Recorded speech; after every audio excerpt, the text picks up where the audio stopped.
உங்களோட பழகி பழகி பழகி தோற்று போய் வந்து நிக்கிற ஆண்டவரே, அவமானப்பட்டு வந்து நிக்கிற ஆண்டவரே, மனம் நொந்து வந்து நிக்கிற ஆண்டவரே.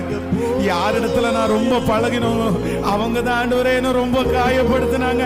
அதனால இப்ப என் கையை உயர்த்தி நான் சொல்றேன், நீங்க எனக்கு போதும், நீங்க போதும் எனக்கு. சொல்லுங்க சொல்லுங்க சொல்லுங்க பிரதர். யாருமே உங்களுக்கு இல்லாத போது இயேசுதான் உங்க கூட இருந்தாரு.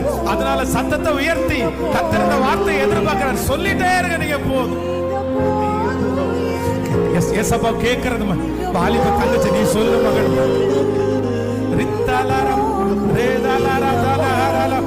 நிறைய பேருடைய எதிர்காலத்தை கர்த்தர் இப்பொழுது எழுதி கொண்டிருக்கிறத நான் பார்க்கிறேன். உங்க எதிர்காலத்தை கர்த்தர் எழுதி கொண்டிருக்கிறார்.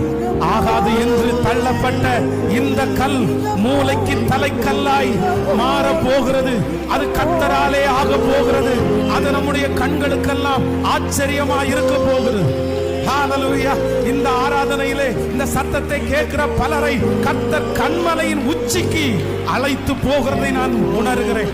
ஆண்டவர் அவருடைய கரத்தை பிடிச்சு, நான் போதும்னு சொல்லிட்டேன்ல, நான் உனக்கு எல்லாமா இருப்பேன், எல்லாமா இருப்பேன். உன் நண்பன் தராததை நான் உனக்கு தருவேன், அம்மா அப்பா தராததை நான் உனக்கு தருவேன், இந்த உலகத்துல யாரும் தராததை நான் உனக்கு தருவேன். நீ என்ன, நீ போதும்னு சொன்ன அந்த ஒரு வார்த்தைக்கு நீ அறியாததும் உனக்கு எட்டாததுமான பெரிய காரியம் மனதார